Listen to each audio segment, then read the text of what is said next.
Thank you, Stephen. Michael, and I'm particularly coming from a design engineering background. I'm very interested in the interface of design with other sectors. And I think that's a real area where design can do better. And we can communicate what is the value of design to all these different sectors. We're talking about industrial design, but we already have service designers on the call. And it's about what does design look like for me as a career, and the various different options, be that in a digital setting, working in government, working in material science, for example. And I think that is a real opportunity as, industry boundaries are changing, to really rethink how we portray design to the wider community. And I think that is a really important thing to do, particularly as it's so fragmented.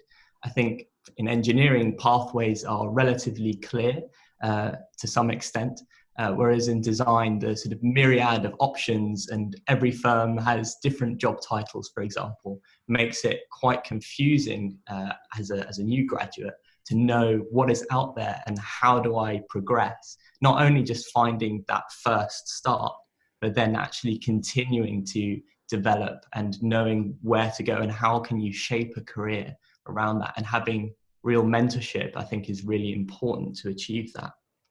And I think that also extends, building on what Nicola said, right down to younger years as well. I was very fortunate to be able to study design technology at school. But I think for many, many students, that simply isn't an option.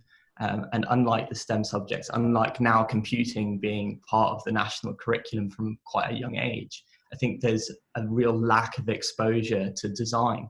And it's often perceived as a very expensive subject to study, whereas actually with a pen and paper and the right teacher, you can do so much already.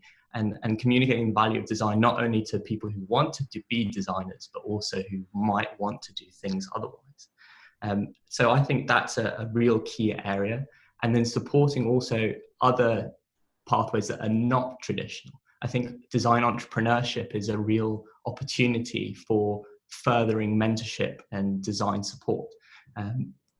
We have a massive creative sector in the UK, and London and other cities in the UK are really growing as technology hubs, as creative hubs. And supporting young designers to pursue entrepreneurship as a serious career option, I think, is a really important step for us to take. But also, how do you start in the first place? How do you get that initial mentorship? And I think the design industry for too long has centered around who you know and the connections you have.